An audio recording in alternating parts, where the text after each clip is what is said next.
Pues muy buenos días, muchísimas gracias a las personas que nos ven y que se conectaron a esta sesión. Yo soy Adriana Robles, soy la coordinadora de enseñanza del Departamento de Fisiología y hoy tengo el gusto de presentar a la doctora Ana Contreras. La doctora es médica cirujana egresada de Facultad de Medicina de la UNAM con un servicio social en el Instituto Nacional de Cancerología, el INCAN, específicamente en el área de medicina del deporte. Después hizo especialidad en medicina de la actividad física y deportiva en la Dirección de Medicina del Deporte de la UNAM. Y actualmente la doctora es encargada del área de diagnóstico integral aquí en la Dirección del Deporte. Es médica especialista en una empresa en Estados Unidos que se llama Preventive Medicine y aquí hace prescripción del ejercicio para diferentes tipos de pacientes, como pacientes con obesidad, dislipidemia, fibrilación auricular y diabetes.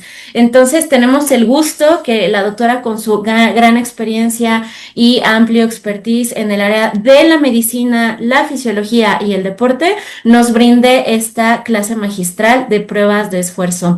Bienvenida, doctora. Muchísimas gracias por aceptar esta invitación y bueno, el foro es completamente suyo. Hola Adriana, muchas gracias. Gracias por conectarse, gracias a quienes lo van a ver después. Yo sé que a veces se complica la vida y todo, pero ojalá tengan chancita. No me voy a llevar muchísimo tiempo. En realidad quería contarles que va a ser digamos, solo vamos a ver muy por encima qué es una prueba de esfuerzo, cómo podemos utilizarla, qué parámetros vemos, medimos y fisiológicamente sepan que es un mundo aparte de lo que normalmente vemos cuando somos médicos generales, pero bueno, que sepan que pueden aprender muchísimo y que si les gusta esta área, también los chicos de pregrado pues se acerquen a nosotros y si les gusta medicina del deporte, los esperamos con los brazos abiertos en la especialidad. ¿Vale? Entonces voy a empezar a compartir mi pantalla para que veamos la presentación. No es muy larga. La verdad es que me gusta más platicar que escribir cosas porque me distraigo rápido. Entonces les voy a empezar a enseñar la pantalla y vamos a empezar la presentación. Ok, entonces vamos a ver básicamente qué son pruebas de esfuerzo y vamos a hablar algo más allá de los atletas. ¿Y por qué hacemos esto? Porque siempre que pensamos en una prueba de esfuerzo, y seguro han visto muchas imágenes, yo les voy a pasar algunas otras, pensamos en un atleta de alto rendimiento que está haciendo una prueba solo para ver cómo se comporta su cuerpo mientras está haciendo ejercicio. Pero ahorita vamos a platicar y vamos a ver que va mucho más allá que eso. Yo también preparé un poquito de quién soy yo. Yo me llamo Ana, me gusta que me digan así, doctora Contreras o así, siento que envejezco muchísimo. Pero bueno, yo soy médico, como ya les habíamos contado, y soy medicina de la actividad física y deportiva o medicina del deporte, así le llamamos también más cortito y más fácil. Y bueno, solo para que sepan de mí, me gustan los perritos, me gustan mucho, me gusta jugar rugby, más si está mi hermana, y me gusta armar legos. Entonces, bueno, si alguien tiene esos intereses, igual platicamos otro día. Pero vamos ahora sí a lo más importante, ¿no? Entonces, ¿qué es una prueba de esfuerzo? Y básicamente una prueba de esfuerzo es una prueba dinámica. Ahorita les voy a enseñar un poquito sobre qué tipo de deportes tienen un componente más dinámico, más estático. Entonces, esta es una prueba dinámica que va cambiando con el tiempo, va cambiando en cada etapa que vamos haciendo. Es una prueba no invasiva. ¿Por qué? Pues porque no utilizamos agujas, no utilizamos un catéter, no utilizamos medicamento. A diferencia de otro tipo de pruebas de esfuerzo, la nuestra es con ejercicio. Lo más invasivo que podemos hacer es colocarnos electrodos en el pecho, utilizar una máscara para analizar gases y listo. Bueno, pues también tomamos la presión, entonces eso es como lo más invasivo que vamos a hacer. Eh, ¿Para qué nos sirve? Para mil y un cosas, básicamente, y casi siempre es diagnóstico cardiovascular, ya sea para rendimiento, seguimiento o descartar algún tipo de enfermedad. Y hacemos una evaluación de la capacidad que alguien tiene para realizar ejercicio o un esfuerzo físico importante. ¿Y quiénes hacemos las pruebas de esfuerzo? Pues depende. Y también depende quién la haga, qué parámetros va a evaluar. Entonces puede ser un médico del deporte, puede ser un cardiólogo, puede ser neumología e incluso medicina del trabajo. Puede utilizar las pruebas de esfuerzo como parte de la valoración que hacen a un trabajador o a un paciente. Entonces, ¿a qué nos referimos con ejercicio dinámico o estático? Porque yo les dije que era básicamente una prueba dinámica. Entonces, vean, esta es una tablita es un artículo que se llama Bethesda. Bethesda lo que hace es evaluar cómo funcionan esos ejercicios, o sea, ese tipo de deportes, ese tipo de ejercicios, si es más dinámico, menos dinámico, más estático o no, o si es una combinación de ambos. Y vean que ahorita les voy a enseñar otras imágenes de cómo hacemos la prueba de esfuerzo, pues casi siempre todo lo más dinámico es esto que aparece del lado derecho y vamos a utilizar el puntero láser, pero correr, fútbol, soccer, el tenis, ciclismo, vean por acá, remar, todo esto es súper, súper, súper dinámico. Estas partes de aquí a la izquierda son mucho más estáticas, como por ejemplo levantamiento de pesas, pero aún así, en un atleta que hace levantamiento de pesas o incluso, aquí vean, automovilismo, las pruebas de esfuerzo son de gran utilidad para valorar rendimiento. Pero justo el título y el tema de toda esta plática es que ustedes sepan que no solamente es eso. Y entonces, ¿qué más hacemos?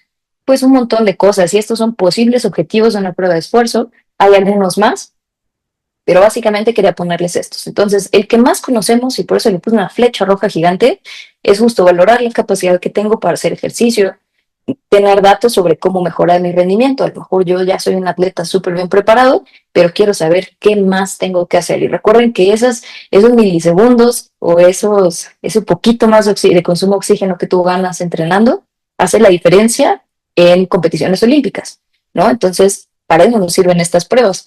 Otra cosa interesantísima es la prescripción del ejercicio de forma personalizada, ¿no? Entonces no falta, hace poquito corrieron el maratón, yo no corro, más que en defensa propia, ¿no? Mucho peligro. Y entonces la gente dice, oye, es que yo quiero saber cuáles son mis zonas de entrenamiento, ¿no? ¿Cómo tengo que entrenar? ¿Cómo puedo mejorar? ¿Cómo puedo disminuir el tiempo en el que estoy corriendo el maratón? Y también por eso lo hacemos. ¿Para qué más lo utilizamos? Bueno, pues tenemos dos grupos grandotes de personas y así dividimos el riesgo cardiovascular básicamente, mayores y menores de 35 años. Y entonces, en mayores de 35 años, que tienen ya ciertos factores de riesgo que les predisponen a una enfermedad cardiovascular, de repente conviene hacerles una prueba de esfuerzo para valorar si son aptos o no para hacer ejercicio de moderada o vigorosa intensidad, por ejemplo, ¿no? Tenemos también los grupos que decíamos, menos de 35 años. Seguramente ustedes han visto videos de chicos o chicas, casi siempre son más hombres, que de repente mueren o se desmayan de la nada en medio del campo de juego, ¿no? Y entonces por ahí los conspiranoicos le echan la culpa a COVID y las vacunas, pero la realidad es que esto ha pasado mucho tiempo, ha pasado siempre, simplemente ahora lo vemos más porque hay más forma de documentar. Pero ¿qué hacemos con estos atletas que tienen algún factor de riesgo, tienen familiares que tuvieron muerte cardíaca súbita? ¿Qué hacemos? Pues evaluarlos con una prueba de esfuerzo para saber si tienen o no el mismo riesgo, si se comportan igual o no que personas de la misma edad, del mismo sexo y haciendo el mismo deporte. Y si vemos algún cambio anormal, pues lo vamos a mandar a que lo revise alguien, ¿no? Otra cosa que hacemos, diagnóstico de patología cardíaca y cómo se comporta esa patología cardíaca durante el esfuerzo. Pues que no es lo mismo alguien que tuvo isquemia miocárdica, alguien que tiene falla cardíaca, alguien que tiene miocardiopatía hipertrófica o alguien completamente sano, ¿no? Entonces se van a comportar de manera distinta y al final esto nos da pronóstico.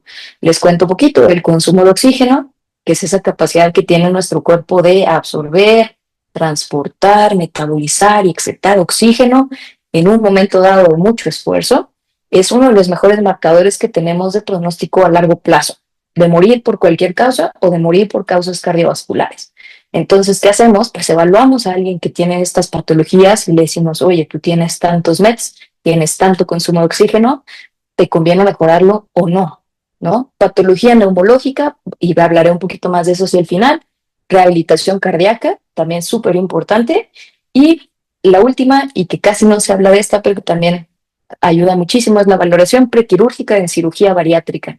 Y esto nos sirve como un factor pronóstico durante el procedimiento quirúrgico y después del procedimiento quirúrgico. Entonces, esta es, digamos, la imagen que tenemos como más común de alguien haciendo una prueba de esfuerzo, ¿no? Estos son atletas de Pumas, es mi equipo favorito, por cierto. Ojalá ganemos pronto algo. Y bueno, vean cómo son chicos aparentemente sanos, son deportistas de alto rendimiento y nosotros los estamos evaluando, ¿no? Esta es como la imagen más importante que tenemos. Otra cosa que quisiera que supieran es que no todas las pruebas de esfuerzo se hacen en una banda o en una caminadora. Tenemos muchas otras formas de evaluar a los atletas, pero bueno, esta es una de ellas. Esta prueba que ven aquí es una prueba indirecta. ¿Por qué? Porque ellos no tienen un analizador de gases. Entonces, ¿qué hacemos? Que a partir de ciertas fórmulas, nosotros calculamos a partir del tiempo que dura la prueba, de la inclinación, de la velocidad, de frecuencias cardíacas, nosotros podemos estimar el consumo de oxígeno de los atletas. Y eso lo hacemos mucho acá. Pero vean también que podemos hacer otro tipo de pruebas. Por ejemplo, estas tienen análisis de gases y esto es mucho más sensible, mucho más específico y nos da información mucho más certera, con menos riesgo de que cometamos un error. Entonces, vean cómo de nuevo, esta es una banda, esta es una prueba que hicimos aquí en la universidad y esta es una prueba que hacemos en atletas que hacen ciclismo. ¿Y por qué hacemos la diferencia? Bueno, porque es distinto. A pesar de que ambos tipos de ejercicio o tipos de deportes son deportes de predominio aeróbico o de predominio dinámico, la realidad es que se utilizan grandes grupos musculares que son completamente distintos. La potencia en aquellos atletas que hacen ciclismo toma muchísima importancia, los músculos de las piernas se fatigan un poco más rápido que cuando estamos corriendo, si no estás habituado a ese ejercicio. Entonces, en el mundo ideal, tú tendrías que evaluar a cada atleta de acuerdo al deporte que está haciendo. Eso no siempre pasa porque puede ser un poco complicado y de repente los equipos son un poco caros, pero vean cómo en algunos otros lugares del mundo con equipos portátiles pueden hacer este tipo de pruebas, ¿no? Una prueba específica en un remo ergómetro para alguien que hace remo o incluso una prueba específica para alguien que hace esquí. Entonces vean cómo esto lo podemos llevar a cualquier lugar del mundo y esta información se utiliza incluso en entrenamiento de equipos profesionales, como por ejemplo el Real Madrid. Si ustedes buscan algunas fotos de analizadores de gases y Real Madrid en Google, van a encontrar un montón de información sobre cómo el preparador físico utiliza estos parámetros fisiológicos para dictar algo de las cargas de entrenamiento que van a tener, ¿no? Entonces vean cómo la verdad es que la utilidad es muchísima. ¿Y en qué nos basamos básicamente cuando, y quise poner un poquito de fisiología porque justo eso ven un poquito más, pero bueno, ¿en qué nos basamos nosotros, no? Como para decir, híjole, ¿de qué nos sirve una prueba de esfuerzo? O sea, ¿realmente para qué lo voy a utilizar? O esto, pues, ¿en qué me sirve? Bueno, sepan que la fisiología de alguien que está sentado todo el día y de repente se pone a correr es completamente diferente, aunque sea la misma persona. Entonces, estas respuestas fisiológicas de nuestro cuerpo cambia muchísimo y es un mundo nuevo. Si a ustedes les da curiosidad, empiezan a leer un poquito, no lo vemos tanto, casi siempre nosotros nos enfocamos en alguien sano que está en reposo. Pero ¿qué pasa con alguien enfermo que hace ejercicio? ¿Qué pasa con alguien sano que de pronto empieza a hacer ejercicio? Bueno, pues nosotros mucho de lo que encontramos en la prueba de esfuerzo lo basamos en este modelo que se llama modelo trifásico de Skinner. Y entonces Skinner dice que tenemos tres fases diferentes cuando estamos haciendo ejercicio. En estas tres fases diferentes nosotros estamos utilizando distintas cantidades de carbohidratos, proteínas, lípidos, de qué depende del tiempo y de la intensidad del ejercicio. ¿Y a qué se refiere con este BT1 y BT2? Son umbrales ventilatorios. Recuerden que el cuerpo es súper inteligente y súper básico. Entonces, cuando hay alguna complicación, trata de compensarlo de una u otra forma. Ok, ¿qué pasa si yo estoy respirando muy poquito, pero mi corazón empieza a latir más fuerte y entonces ahora este intercambio entre CO2 y oxígeno está cambiando? ¿Qué voy a hacer? Empezar a respirar más rápido. ¿Por qué? Porque tengo que compensar, ¿ok? Porque no quiero hacer acidosis y entonces, ¿qué tengo que hacer? De alguna u otra forma tengo que compensar, pues nuestro cuerpo es muy básico y si vamos a lo fácil, a lo rápido.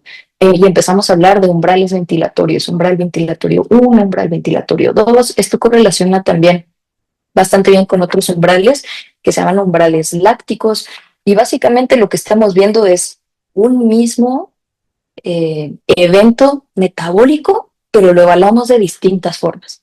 Y con la prueba de esfuerzo, básicamente lo que vamos a analizar, sobre todo cuando hacemos una con análisis de gases, básicamente cuánto CO2 entra al cuerpo, cuánto CO2 sale, cuánto oxígeno entra, cuánto oxígeno sale, y a partir de todo esto nosotros vamos a ver, les voy a enseñar la siguiente tabla, no se espanten, que son las curvas de Wassermann. Si les da curiosidad, pueden empezar a buscarlas. Son unas curvas que desarrolló justo una persona que se llama Wassermann. Y a partir de esto, nosotros tenemos 3 de este lado y 2 de este lado en una configuración habitual de 9 paneles. Aquellas que nos hablan de la parte respiratoria. Y tenemos estas otras 4 que nos hablan de, básicamente, bueno, esto es de 6, nos faltan otras 3, pero se recorta un poquito la imagen, que nos hablan de la parte cardiovascular. ¿Cierto? Entonces, nosotros que podemos ver en una prueba de esfuerzo, pues podemos ver cuánto oxígeno entra, cuánto oxígeno sale, cuando se cruzan 2 curvas y esto hace que cambie metabólicamente cómo estamos funcionando al hacer ejercicio. Tenemos algunos otros tipos de curvas en donde vamos a ver, por ejemplo, cuánto se utiliza de carbohidratos, cuánto se utiliza de lípidos, cuánto tiempo dura. si estás o no utilizando proteínas, idealmente casi no se usan, pero en periodos muy prolongados, pues empezamos a utilizar la energía que tengamos y que podamos. Entonces vean cómo a partir de una prueba que parece muy sencilla, nosotros podemos sacar un montón de parámetros. Podemos hablar de pulso de oxígeno, que es un excelente marcador de función cardiovascular, por ejemplo. Podemos ver cómo se está comportando el ventrículo izquierdo durante el esfuerzo, a pesar de no estar viendo una imagen. Entonces vean cómo a partir de algo tan sencillo como subirnos a una banda y hacer una prueba en forma de rampa o en forma de escalón, sepan también que hay un montón de tipos de pruebas con diferentes protocolos que nos sirven para evaluar ya sea rendimiento deportivo o al corazón. Entonces, la idea es que nosotros pongamos a trabajar ese corazón lo más rápido que se pueda, fuerte, pronto, que tenga etapas que duren lo suficiente para que nosotros veamos cambios, pero no tanto para que el corazón se aburra y la prueba dure 80 horas. En general, las pruebas duran entre 8 y 15 minutos. Algunos protocolos pueden llegar a durar 21 minutos, pero pues todo depende de qué paciente estemos evaluando. ¿Vale? Entonces, no voy a ahondar demasiado en esta parte de fisiología o fisiopatología porque tendríamos que llevarnos 4 días más para poder verlo a fondo, pero bueno, quería que empezaran a conocer qué es, de qué se trata, y como sé que esto está enfocado un poco más a pregrado, pues dejémoslo así. También si tienen dudas, preguntas o quieren saber dónde leer algo, con mucho gusto yo les puedo ayudar con eso. Entonces vamos a pasar ahora a todo esto que platicamos al principio. Ok, ¿qué vamos a hacer? O sea, yo hago una prueba de esfuerzo y luego, ¿qué pasa, no? O sea, ¿a quién se lo voy a hacer? ¿Por qué se lo voy a hacer? ¿Por qué sí o por qué no? Y entonces, si se acuerdan, yo les decía que habíamos dividido en dos grandes grupos a las personas que evaluamos. Aquellos menores de 35 años y aquellos mayores de 35 años, cuando estamos pensando en patología cardíaca. Entonces, en aquellos menores de 35 años, casi siempre hablamos de causas congénitas, aunque ahora, como ha ido cambiando un poco, digamos, esta parte o estos asuntos poblacionales, la epidemia de obesidad, epidemias, diabetes, etcétera, pues vemos cada vez a edades más tempranas cardiopatía isquémica, pero aún sabemos que en mayores de 35, perdón, aquí un error de dedo, y menores de 35 las causas son diferentes. En aquellos menores de 35 siempre piensen en algo congénito y nosotros tenemos una lista muy clara de las patologías más comunes, entre ellas cardiomiopatía hipertrófica o así lo llamamos, o miocardiopatía hipertrófica. Tenemos también displasia ritmogénica del ventrículo derecho, entre otras. Hay algunas canalopatías importantes también, casi siempre se ven en más jóvenes. Y en mayores de 35 siempre nos vamos por algo isquémico. Entonces, o sea, ¿a mí de qué me sirve una prueba de esfuerzo, no? Porque pues, o sea, yo no le veía mucha utilidad al inicio, ¿no? Pero bueno, por ejemplo, pensemos en la cardiomiopatía hipertrófica versus corazón del atleta. Y probablemente han escuchado el corazón del atleta. ¿Y qué es eso? Pues es un corazón. Recuerden, el corazón es un músculo y los músculos se adaptan a la carga y al volumen y a las intensidades de ejercicio que tú les estés dando. Entonces, un corazón que trabaja mucho en un atleta que entrena todos los días, 5 horas al día, 360 días a la semana, porque solo tiene 5 días de vacaciones, pues entonces ese corazón va a tender a adaptarse.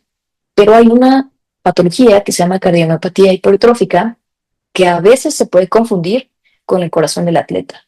Y a veces nosotros no sabemos muy bien qué es una zona que llamamos gris, ¿no? Entonces, si hay una zona gris donde yo no sé si es normal o anormal, ¿qué hago? O sea, desentreno a mi atleta para ver si cambia o no, o lo dejo entrenando como está, o me arriesgo a que tenga muerte cardíaca súbita en el campo. Bueno, pues para eso la prueba de esfuerzo nos sirve un montón. Y así a grandes rasgos, ¿qué es la cardiomiopatía hipertrófica? Pues es una hipertrofia o un crecimiento anormal del ventrículo izquierdo, más algunas alteraciones histológicas del miocardio. Entonces, si se acuerdan, mi miocardio tiene como esta forma así apantalonada, o sea, los músculos o bueno, las células del miocardio, forma de pantaloncito con algunos núcleos por ahí. Y lo que pasa acá es que va cambiando un poquito y se llena algo así como de fibrosis. Entonces, ese corazón fibrótico pues es más propenso a tener arritmias, por ejemplo, ¿no? Y esta es la principal causa de muerte cardíaca súbita en menores de 35 años. Entonces, ahorita les cuento por qué es importante la prueba de esfuerzo. Ya que nos predispone esta enfermedad, arritmias, a tener síncopes, palpitaciones, a que no tolere el ejercicio de la misma forma que hace antes o incluso la muerte. Entonces, ¿qué papel tiene la prueba de esfuerzo acá? Bueno, pues básicamente lo que hacemos es que subimos al paciente a la banda y si está en esta zona gris, pues nosotros podemos evaluar estas cosas que tenemos al lado izquierdo que se llaman respuesta presora. Entonces, una respuesta presora se refiere a cómo se comporta la frecuencia cardíaca durante un esfuerzo. En el mundo ideal y en una persona sana, la respuesta presora tiene que cambiar. Entonces, la presión arterial sistólica normalmente aumenta, la presión arterial diastólica tendría que quedarse igual a como empezó o incluso disminuir. Y si nosotros vemos una respuesta presora, por ejemplo, menor a 20 milímetros de mercurio, es decir, no sube nada, yo le estoy pidiendo al corazón que haga un esfuerzo durísimo, ¿no? Y esa presión arterial sistólica nunca sube. Entonces, híjole, eso ya no, como que ya no es normal. Otros datos que vemos, y acuérdense, nosotros ponemos electrodos en todo el pecho de los atletas o de los evaluados y vamos viendo el ritmo, el ritmo cardíaco, vamos viendo todas las derivaciones, idealmente tiene que ser de 12 derivaciones el electro, y vamos viendo qué hay. Y acuérdense que el electro pues incluye ondas, segmentos, intervalos y todo eso cambia durante el esfuerzo. Entonces, todo eso que creían que sabían de electro, que ya habían agarrado en el segundo año, pues tienen que tomarlo, hacerlo bolita y empezar a ver qué pasa en el ejercicio, ¿no? Pero bueno, si nosotros vemos depresión del segmento ST durante el esfuerzo, presencia de ondas T negativas que no estaban antes de empezar el ejercicio y su consumo de oxígeno es menos del 84% de lo que le tocaba para su edad, sexo y deporte practicado, entonces ojo ahí, porque en teoría si fuera un corazón de atleta, pues estas cosas no pasarían, ¿cierto? Entonces, para eso nos sirve una prueba de esfuerzo. Si nosotros vemos una taquicardia ventricular no sostenida, junto obviamente con estudios de imagen y algunas otras datos por ahí, a lo mejor historia en la familia de cardiomiopatia hipertrófica, pues entonces el diagnóstico o el no diagnóstico se van haciendo todavía más claros. Y aquí hay otro ejemplo de cómo este corazón del atleta se puede confundir con otras patologías. Por ejemplo, la displasia ritmogénica del ventrículo derecho, que bueno, es otra de las causas de muerte súbita cardíaca más comunes. Tenemos una cardiomiopatía dilatada, tenemos también hipertrofia, o bueno, cardiomiopatía hipertrófica. Y bueno, básicamente vamos viendo que no todos los atletas tienen una patología, pero siempre podemos buscar con una prueba de esfuerzo cómo diferenciar una con otra sin necesidad de hacer estudios muy invasivos, ¿no? Entonces vean cómo no solamente es para ver el rendimiento deportivo, sino que esto nos ayuda para diagnosticar o desdiagnosticar a alguien o quitarle el susto y decirle, ¿sabes qué? Tu corazón es un corazón de atleta, no te preocupes y vamos a seguir evaluándote en el tiempo para ver que todo siga igual. La cardiopatía isquémica, y acá hay como un poquito de ruido de fondo, porque conforme ha pasado el tiempo, nos hemos dado cuenta que las pruebas de esfuerzo no son el tipo de prueba más sensible para diagnosticar cardiopatía isquémica, sino que en realidad tiene poca sensibilidad y especificidad, sobre todo en mujeres, ¿no? Y mujeres un poquito jóvenes, tirando como justo hacia la menopausia, pues entonces es como, oye, mi prueba de esfuerzo sale positiva a isquemia, ¿no? Entonces, ¿qué voy a hacer? ¿Me espanto? ¿No me espanto? ¿Me estoy infartando o no? Bueno, la realidad es que, ¿qué vamos a hacer? Pues mandarlas a evaluar, que así siempre les van a hacer otros estudios de imagen. Todo puede empezar con un Holter, un ecocardiograma o incluso una angiotam para ver coronarias. Y a partir de eso, pues damos diagnósticos un poco más específicos. Entonces, la realidad es que no es la mejor prueba que puedes hacer para ver cardiopatía isquémica, pero una de las ventajas que sí tenemos es que las pruebas de esfuerzo generalmente son de bajo costo, sobre todo las indirectas, ¿no? O sea, para valorar cardiopatía isquémica no necesariamente tienes que hacer una prueba con análisis de gases, puedes hacer una indirecta que tiene bajo costo, puede estar fácilmente disponible, puedes tener incluso una bicicleta muy sencillita y hacer cambios manuales de la resistencia durante la prueba, y esto lo hace asequible para muchas personas. Tenemos un montón de casos de pacientes que van a correr su primer maratón y dicen, híjole, yo me quiero evaluar porque qué tal que tengo algo y qué tal que no. Entonces es una buenísima idea que si tienes más de 35 años y quieres correr el maratón, pues te hagas una prueba de esfuerzo, ¿no? Y más si tienes algún factor de riesgo cardiovascular por ahí de fondo. Entonces, en resumen, ¿sirve o no para la cardiopatía isquémica? Pues más o menos. La verdad es que no es tan buena, tenemos muchos falsos positivos, pero también tenemos gente que sí tiene cardiopatía isquémica clara y que, bueno, lo diagnosticamos aquí durante una prueba de esfuerzo y vale mucho la pena, como esta parte de prevención y tratamiento, ¿no? Platicábamos también un poquito sobre la parte de neumología y este es un ejemplo y le pongo ahí como dos asterisquillos porque no es el propósito específico de la prueba de esfuerzo, pero se utiliza de esta forma. Entonces, seguramente podrán pensar en algún amigo o amiga que cuando empezaba a hacer ejercicio decía que le silbaba el pecho y que se sentía así como que le faltaba el aire un poquito, más o menos. Y bueno, lo que pasa acá es que quizás tenga un broncoespasmo inducido por ejercicio. Y esto pasa generalmente en pacientes que tienen asma, que no está bien controlado y que este tipo de esfuerzo hace que tenga un broncoespasmo el paciente. Entonces, nosotros, ¿qué hacemos? Pues podemos hacer una prueba que se llama reto bronquial y le vamos a dar un diagnóstico. Entonces, ¿qué podemos hacer? Bueno, pues a partir de ese diagnóstico, darle recomendaciones para que siga haciendo el deporte que le gusta. Básicamente, lo que vamos a hacer es someter al paciente a un esfuerzo muy vigoroso en un periodo corto de tiempo y básicamente lo que hacemos es darle o no un broncodilatador, le hacemos varias espirometrías y listo. Con eso nosotros le damos un diagnóstico, le damos el tratamiento y en general les va súper bien y regresan al deporte que quieren. En el pasado lo que hacían es que como tenía, y además le llamaban asma por ejercicio, eh, no, pues solo mándenlo a nadar porque es lo único que puede hacer y es lo único que le va a quitar los síntomas. Ahora ya sabemos que no y que con las pruebas adecuadas podemos dar de nuevo un diagnóstico y un mejor pronóstico. ¿Listo? Hablemos también un poquito de rehabilitación cardíaca. ¿En quién vamos a hacer rehabilitación cardíaca? ¿No? ¿Y qué es eso y por qué le hacemos una prueba de esfuerzo? Bueno, pues la verdad es que la rehabilitación cardíaca aplica para un montón de pacientes y yo les pongo aquí unos poquitos ejemplos de las cosas que más vemos. Por ejemplo, alguien que tuvo un infarto agudo del miocardio y que quiere regresar a sus actividades de la vida cotidiana, que quiere regresar a trabajar o incluso quiere regresar a hacer algo de ejercicio, ¿no? ¿Qué le dirían? ¿Puede o no puede? Pues hay que evaluarlo. ¿No? Nosotros no podemos mejorar o cambiar las cosas que no evaluamos. Entonces, ¿qué hacemos? Hacemos una prueba de esfuerzo inicial, tienen un programa o un protocolo de rehabilitación cardíaca, hacemos una prueba final y le entregamos resultados al paciente y le decimos, mira, tú empezaste con 2 METs, 3 METs, busquen por ahí si tienen curiosidad qué son los METs, básicamente son equivalentes metabólicos, es decir, cuánta energía estoy gastando por el hecho de estar sentado, 3.5 mililitros kilogramo minuto, pero bueno, vayan más a fondo, no es el tema de la charla de hoy, pero le decimos, oye, tú empezaste con 3 METs y ahora vas a salir con 5, con 6, o empiezas con 5 y sales con 8. Los METs tienen valor pronóstico para causas de muerte cardiovascular o cualquier causa de muerte a largo plazo. Entonces, me conviene hacer rehabilitación cardíaca. Si te dio un infarto o el miocardio, pues quizás sí. Y para eso utilizamos una prueba de esfuerzo.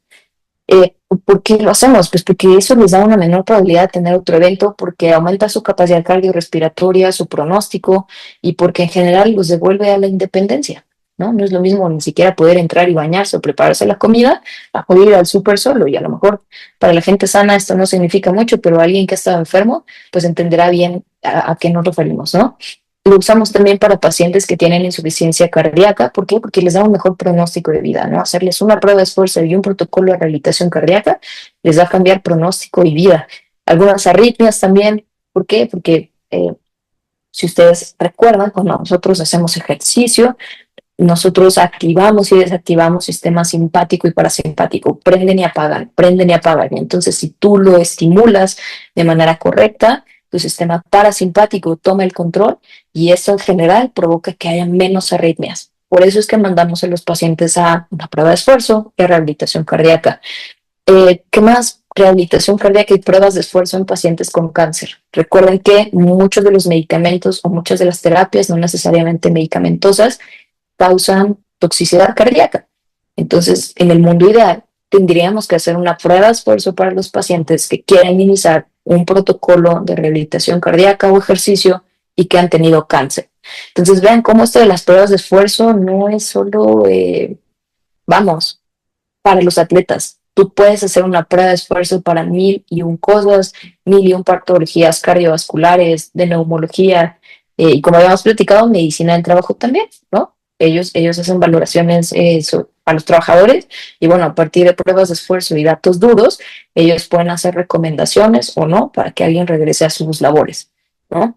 Entonces, otra cosa importante, la valoración prequirúrgica en cirugía bariátrica. Ay, acá me jugó chueco cuando descargué la presentación. El pronóstico se veía en amarillo grandote.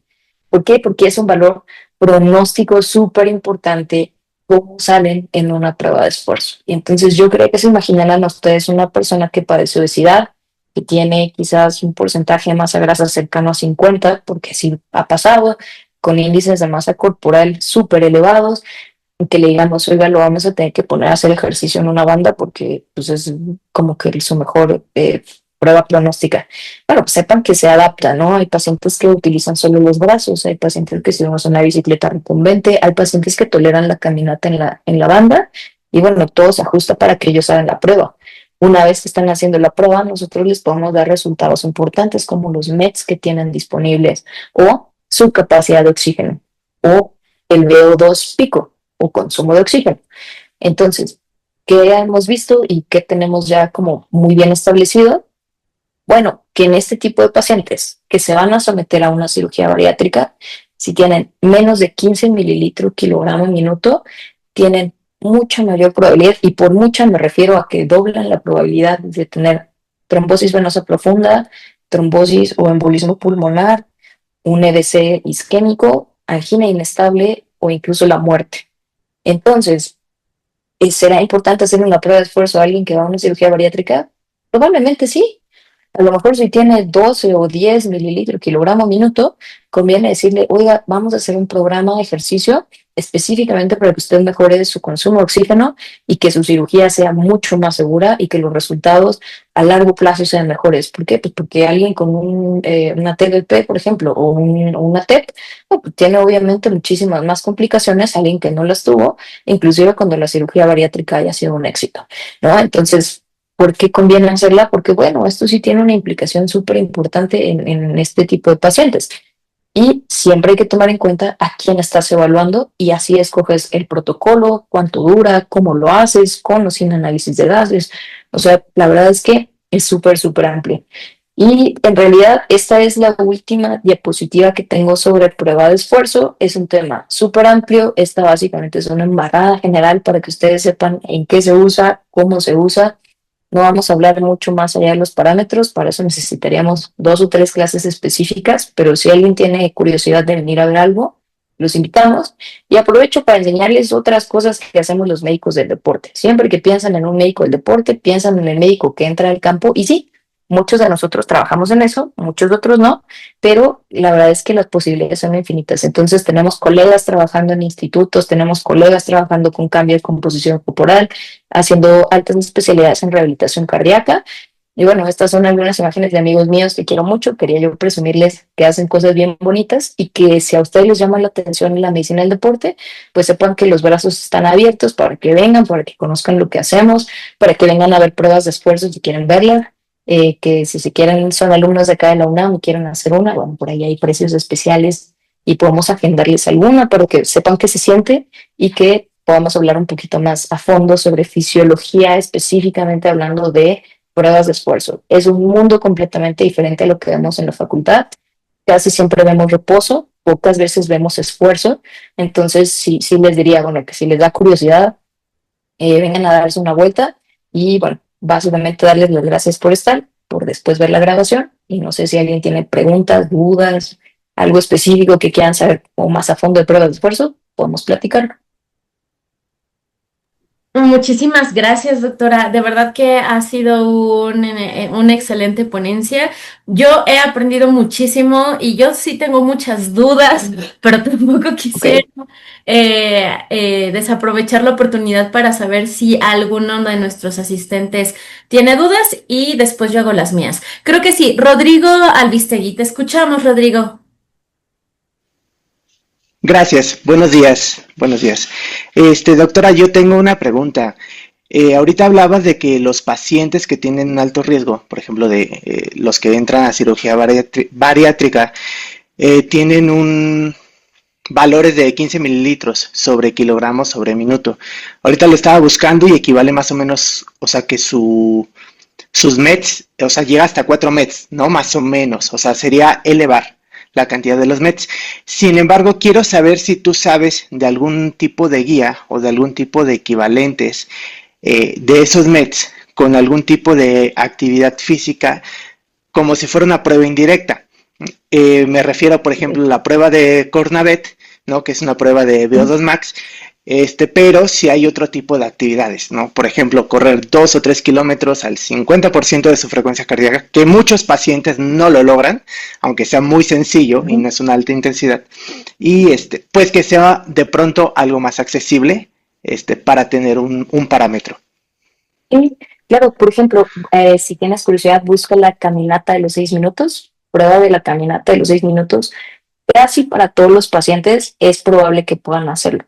La idea es que tú pongas unas medidas establecidas, son 30 metros, a veces lo puedes dividir en 15 y que sea ida y vuelta y eso cuenta como una vuelta. Tú le pides al paciente que camine lo más rápido que pueda, el tiempo que pueda, bueno, 6 minutos, y le puedes decir, usted puede bajar, subir la intensidad, puede ir más rápido, más lento, incluso se puede parar, y tú vas a contar cuántos metros recorrió. A partir de eso hay ciertas fórmulas y nosotros podemos estimar un VO2 indirecto. Entonces es mucho más fácil de hacer que un Kuznets, por ejemplo, mucho más fácil que una prueba de Cooper o un test de Cooper, pruebas que la gente de repente no puede hacer, ¿no? Entonces a lo mejor tienes un adulto mayor y tú no quieres valorar solo fuerza, quieres valorar la parte aeróbica, que ese sería como otro tema completamente, y le dices, bueno, pues vamos a caminar 6 minutos, ¿no? Lo que pueda. ¿Tiene bastón? No se preocupe, camine con su bastón, que vamos a medir metros. Y a partir de eso, estimarlos. Y justo como dices, un MET son 3.5 mililitros kilogramo minuto, entonces básicamente son 4. Si tú buscas, por ejemplo, también algo sobre pronóstico en cuanto a cuántos METs puedo yo utilizar y tengo disponibles, te vas a dar cuenta que 4 es nada. O sea, 4 es un muy alto riesgo de tener una muerte cardiovascular, una muerte por lo que tú quieras, gustes y mandes. Entonces, ¿qué tenemos que hacer? Bueno, explicarle eso a los pacientes y decirle, mira, no, o sea, no te estoy juzgando, ¿no? Sobre todo cuando hablamos de cirugías bariátricas, obesidad, es como, oye, yo no te estoy juzgando, yo lo único que te doy es un número objetivo y vamos a buscar mejorar para que tú tengas mejores resultados e incluso evites la muerte, ¿no? Entonces, fue una súper pregunta, Rodrigo. Súper bien. Busca caminata de los 6 minutos, ¿vale? De acuerdo, Doc. Muchas gracias. A ti. Muchísimas gracias. ¿Hay alguien más que tenga alguna otra pregunta? Si no, bueno, mientras se van animando, me gustaría preguntarle a la doctora entiendo que de acuerdo también al tipo de deporte que uno realiza, es si hay hipertrofia cardíaca, ¿no? Y esta hipertrofia cardíaca es para darnos el corazón del deportista. Pero ¿existe algún deporte que promueva más el crecimiento cardíaco que otro deporte? Y si sí, pues claramente me gustaría preguntar cuál. Y bueno, al menos como médico lo que más me interesa es saber si es reversible, si no es reversible, porque pues al final muchos deportistas de alto rendimiento no son deportistas de alto rendimiento toda la vida, ¿no? Sobre todo en la Claro. juventud tienes cuando tienen el pico de desarrollo muscular en todos los aspectos y bueno, conforme va pasando la vida y las cosas, va disminuyendo esta actividad. Entonces creo que por ahí serían mis preguntas iniciales, doctora. Ve, que están son súper buenas, Serena. Muchas gracias. Sí, bueno, depende un poco del deporte y depende un poco ese deporte, los cambios que vamos a ver. No necesariamente todas las hipertrofias son iguales, pueden ser distintas. Entonces, cuando hablamos de algo más asociado a lo que ahorita platicábamos y corazón del atleta, nos vamos más hacia este lado, que son aquellos deportes mucho más dinámicos, ¿no? Los más estáticos no nos dan tantas, eh, digamos, tantos cambios que tengan que ver con la parte aeróbica, pero, por ejemplo, y le voy a hacer un poquito de zoom para que alcancen a ver.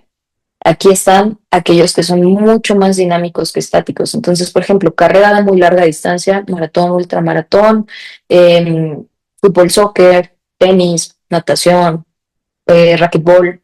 Se me ocurre la cross, por ejemplo, un poquito más como hacia la mitad, como un poco más dinámico y estático, un poco a las dos.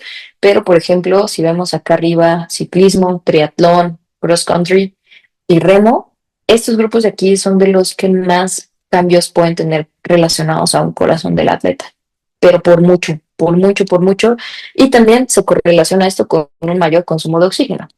Entonces, este tipo de deportes y este tipo de atletas son atletas que tienen 70 mililitros kilogramo minuto de consumo de oxígeno, mientras que alguien que hace otro tipo de deporte, por ejemplo, si pensamos eh, en actividades como automovilismo, surf o levantamiento de pesas, pues no necesitarían tener 80 mililitros kilogramo minuto para tener un rendimiento adecuado, ¿no? Pero a estos que están acá, de este lado, sí. Entonces, en ellos es en quien más vemos. Y cuando me preguntas sobre si es reversible o no, la verdad es que sí, el corazón del atleta pierdes esas adaptaciones que tienes y muchas veces lo que hacemos en este tipo de pacientes que tienen, que no tenemos muy claro el diagnóstico entre cardiomiopatía hipertrófica versus corazón del atleta, lo que hacemos es desentrenarlos. Entonces les decimos, ok, te vamos a desentrenar, vamos a ver qué pasa con tu corazón, si regresas a los parámetros normales o más adecuados y listo. Si era eso, pues te dejamos volver a entrenar como siempre y si a pesar del desentrenamiento vemos que no existen estos cambios, bueno, a lo mejor es una patología. Entonces sí, los cambios se pierden, ¿no? Y el ejercicio es súper celoso, entonces si tú dejas de entrenar sobre todo la parte aeróbica, en poquito tiempo vas a notar que ya no haces lo mismo que haces. Incluso ustedes se pueden dar cuenta con algo muy sencillo como es la frecuencia cardíaca de reposo. Tú entrenas de manera constante y tu frecuencia cardíaca de manera ideal y normal va a bajar, dejas de entrenar y va a empezar a subir y la variabilidad de la frecuencia cardíaca también cambia. Entonces son cosas que incluso un reloj inteligente te puede decir y tú puedes ver cómo el ejercicio sí tiene ciertas adaptaciones y periodos de adaptación y desadaptación que, bueno, depende un poco de carga, intensidad y volumen del entrenamiento. Pero sí, sí se pierden esas adaptaciones y básicamente creo que con eso contesto las preguntas. Sí, sí, sí, perfecto, doctora. Muchísimas gracias. Y bueno, voy a aprovechar también para hacer otra pregunta. Reitero, levanten su manita o escríbanla en el chat si quieren, yo les puedo apoyar haciéndole las preguntas a la doctora. Esto es más bien un pequeño caso clínico. Hace mucho tiempo conocí a un atleta que era, justamente era weightlifter, ¿no? Cargaba peso. Y en algún punto de su desarrollo deportivo, consumió ciertas sustancias, ¿no? Recomendadas o no, no lo sé, no vamos a juzgar eso. El punto es que Correcto. consumió, se las inyectó, no sabemos. Claramente esta persona aumentó mucho de masa muscular en un tiempo corto, en un lapso muy corto. Pero llamó la atención que vino al departamento de fisio, una de nuestras cardiólogas le hizo un ecocardiograma. La verdad es que él no tenía síntomas, más bien fue como nuestro sujeto experimental porque estábamos viendo ventanas cardíacas y dijimos, él es sano, vente, vamos a hacerlo. Y cuando lo hicimos no era sano, ¿no? Tenía un Ok, crecimiento del tabique interventricular. Y llamó muchísimo la atención porque en su radiografía de tórax él no tenía un índice cardíaco elevado, ¿no? O sea, su corazón ajá, completo no estaba crecido, pero el tabique interventricular sí llamaba mucho la atención en el engrosamiento. Entonces, claramente esta persona se preocupó, la cardióloga le dijo, lo que te recomiendo es que para ese momento él ya no estaba consumiendo sustancias, le recomendó hacer más ejercicio aeróbico y listo, se fue a su casa. Entonces, la verdad es que yo desconozco completamente si esa era la pauta adecuada, si se tenía que hacer algo más. Entonces, en este caso, para este tipo de situaciones, ¿usted qué recomendaría, doctora? yo quizás le hubiera hecho una prueba de esfuerzo, ¿no? O sea, porque ya estamos viendo la imagen, pero necesitamos saber cómo se comporta cuando hace un esfuerzo, porque además es alguien joven, es muy probable que regrese al ejercicio, que si le gusta el fútbol, el básquet, cualquier deporte, un fin de semana vaya y juegue unos partidos. O sea, a mí me hubiera gustado mucho hacer eso, pero bueno, también si la cardióloga le dijo, híjole, calma, o sea, no te preocupes, tú ve y regresa un poco hacia el ejercicio aeróbico. Y como te decía, sí, o sea, la forma en la que esa hipertrofia se distribuye, sí cambia dependiendo del deporte que estés haciendo, ¿no? Si es de predominio aeróbico o más estático. Y bueno, sí, yo tampoco juzgo a nadie, pero no es una recomendación que nosotros como médicos hacemos, ¿no? O sea, el consumo de sustancias que no están bien reguladas, porque además muchas veces, digamos, estos ciclos que utilizan son recomendados por el amigo del amigo del coach, del tío, del vecino que fue al gimnasio y alguna vez los usó, se los recomienda. Pero bueno, si de verdad la necesidad es mucha, pues yo les recomendaría que mejor se guiaran. La mayoría de los médicos del deporte no les vamos a dar recomendaciones sobre eso, pero bueno, siempre es mejor preguntar a hacerlo como sin saber, porque justo estas son complicaciones propias de estos ciclos de sustancias que incluso están prohibidas en el deporte, ¿no? Digo, en el ejercicio no, pero en el deporte sí. Claro, muchísimas gracias. Sí, entiendo que la ética médica también lleva a usar o no usar sustancias de una manera bastante estricta, ¿no? Porque lo que se quiere es buscar que la fisiología del cuerpo sea la que se adapte al deporte y no forzarlo, ¿no? Si realmente no se está obteniendo ningún tipo de beneficio ni de ventaja. Así es. Muy En bien. realidad, más riesgos. Claro, claro, claro, sí. Sí, digo, él nos contó cosas bastante feas, ¿no? Que le habían pasado no solo a él, sino a otras personas, a mujeres, que por no... Y sí, estaba en esta parte de los ciclos, ¿no? Entonces, sí hay cosas muy tristes. Yo recuerdo un pequeño que una vez me preguntó, oiga, doctora, ¿está bien que me inyecte hormona del crecimiento? Porque justamente en el gimnasio había como una posibilidad de que alguien les ayudara y yo, no, por favor, no te inyectes Sí, nada, no, no, no. no te inyectes nada. No, y, idealmente no. Y si les da curiosidad, métanse en las noticias, los casos de muerte cardíaca súbita en fisicoculturistas se ha ido para arriba mucho, mucho, muy. Y la gran mayoría es porque no son naturales, ¿no? O sea, de nuevo, yo no juzgo a nadie, cada quien tiene derecho a hacer con su cuerpo lo que quiere, pero siempre y cuando se informen bien. Claro, sí. Muchísimas gracias. ¿Alguien más? ¿Alguien quisiera preguntar algo a nuestra doctora? Ok, sí, adelante, Josué, te escuchamos. Bueno, ay, no sé si me escucho bien. Sí, Josué, todo bien. Bueno, a mí me causa dudas sobre el proceso de desentrenamiento, justo este proceso de desadaptación del sistema cardiovascular. ¿Cómo se tiene que ir graduando justo el desentrenamiento acompañado de el entrenamiento propio del deportista, más aparte las sesiones de fisioterapia y las sesiones de justo el equilibrio de reposo, entrenamiento? Sí, súper, súper buena pregunta. Pues básicamente lo que queremos es regresar a ese corazón, a un estado como el de alguien que nunca ha entrenado. Pero los cambios, como dices, pueden ser súper abruptos, ¿no? O sea, es alguien que entrena para tener un corazón de atleta, a lo mejor entrena 5 horas por día, 5 días o 6 días a la semana, y hacemos pues ir bajando las cargas, ¿no? Entonces, no es que le digas, no, ya, a partir de mañana ya no te vas a mover y listo. No suena lógico. Entonces, ¿qué hacemos? Pues a lo mejor se entrenaba 5 horas por semana en intensidad vigorosa, le vamos a decir, oye, pues vamos a empezar a entrenar 3 en intensidad moderada, ¿no? Vas a hacer un poco más de ejercicios o entrenamientos que tengan que ver con la técnica, quizás con la parte táctica, dependiendo del deporte, en lugar de centrarnos mucho más en estas adaptaciones que tratamos de mantener por periodos prolongados. Si va acompañado o no de fisioterapia, pues depende. A veces sí se hace acompañado de fisioterapia, sobre todo si ya tiene una lesión previa. Si no, la verdad es que se puede hacer todo en el campo de juego o en la pista, donde sea que esté entrenando el atleta, y se van haciendo seguimientos de imagen y de estudios de laboratorio, electrocardiogramas, todo para ver estos cambios, ¿no? Entonces, ¿cada cuánto debería hacerlos? Pues por lo menos cada 10 a 15 días sería como lo ideal. O sea, si hacemos uno un día y al otro día yo digo, ya hoy entreno 3 horas menos, hoy voy a ver los cambios, no pasa así. Siempre nos lleva un poquito de tiempo. Entonces, aquellos cambios iniciales quizás nos lleven entre 15 a 20 días y vamos a ver algunos otros que se tardan varios meses. Entonces, este proceso de desentrenamiento te puede llevar mucho tiempo si lo tomamos en cuenta como un atleta, ¿no? Tú le dices a alguien para 4 o 5 días y si el atleta de alto rendimiento, te va a recordar a tu mamá toda la semana, ¿no? Entonces, si tú le dices, te voy a parar 6 meses porque tengo que evaluar si te desentrenas o no y si tu corazón regresa a la normalidad o no, pues ve que son como tiempos prolongados. Ok, muchas gracias, doctora. Sí. Muchísimas gracias. ¿Alguien más quisiera hacer alguna pregunta? Ok, bueno, pues perfecto. Nosotros agradecemos muchísimo a todos los asistentes y claro, por supuesto, a nuestra maravillosa ponente, la doctora Ana Contreras.